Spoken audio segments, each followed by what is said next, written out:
السلام عليكم. اليوم حندير لكم خبز الدار بمقادير جد بسيطه وطريقه ابسط، يخرج لك كميه مليحه ويجي بنين بزاف هش بزاف. تابعي الفيديو للاخير. كاس ونص ماء دافئ، بيضه تحبي ديريها اكل، تحبي تخلي منها شويه للدهن خاصه اذا كانت حجم تاعها كبير.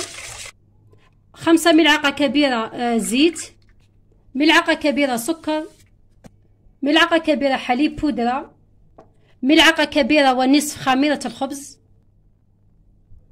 ملعقة صغيرة حبة حلاوة، ملعقة صغيرة زريعة البسباس. نزيدو الفرينة بالتدريج مع ملعقة كبيرة ملح. لميها شوي. الفرينة تدي حوالي بين 700 ل 750 غرام. زيدي لها حوالي 2 ملعقة كبيرة مارغرين تكون طرية ودخليها مليح في العجين. كي تدخلي المارغرين مليح أعد لها وحطيها في إناء وغطيها وخليها تخمل. بعد ما تخمل الدرجة هذه خرجي لها الخمور تاعها وقسميها أجزاء على حسب الأشكال اللي راح تشكليها.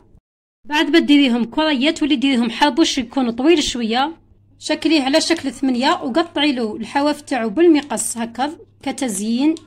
حطيه في بلاطو مدهون بالزيت ودهنيه بخليط من البيض والحليب والكركم، وذري عليه حبة حلاوة، زرعة البسباس وديري الزرع اللي تحبي وحطيه يزيد يخمر. من بعد نلوحوه في فرن ساخن مليح من قبل على 200 درجة.